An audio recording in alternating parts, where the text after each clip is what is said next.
Mga kapuso, bistado sa Davao City ang munoy pagpapanggap ng dalawang babae bilang opisyal ng Department of Public Works and Highways Central Office. Ang pakero ng mga suspect, makapangigil.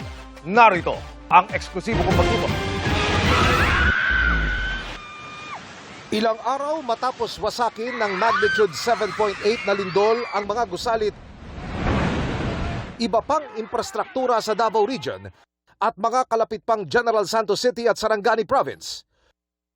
Lumutang sa Regional Office ng Department of Public Works and Highways sa Davao City ang dalawang babaeng ito. Nagpakilala sila bilang mga opisyal ng DPWH Metro Manila Head Office at ang kanila raw pakay, mag-site inspection. Nagpasama sila sa mga taga-regional office at isa-isang pinuntahan ng iba't ibang tulay, kalsada at iba pang proyekto ng gobyerno na pininsala ng lindol. Nagpakape pa raw ang dalawa at pagkatapos, nagpatawag ng meeting sa regional office pero dahil paiba-iba raw ang statement at mukhang suntok sa buwan ang mga nababanggit sa meeting, nagduda ang mga taga-regional office. Per verification from the national headquarters, hindi naman kayo DPWH employees and officers, so hindi kayo authorized by law to perform such acts, okay?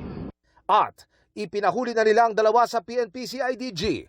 Hinuli kayo dahil nga nagpakilala kayo na officers and employees ng DPWH.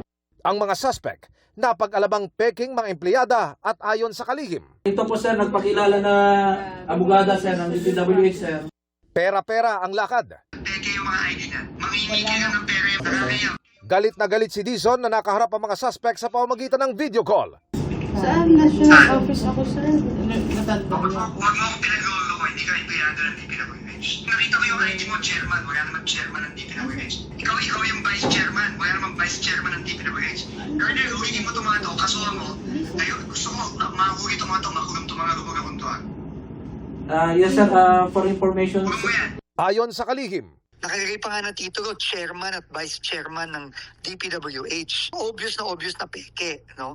Tapos nagke-claim sila daw nag-i-inspeksyon, kinausap nila yung kontratista, at sabi nila sila daw ang may poder para magsabi kung babayaran sila o hindi.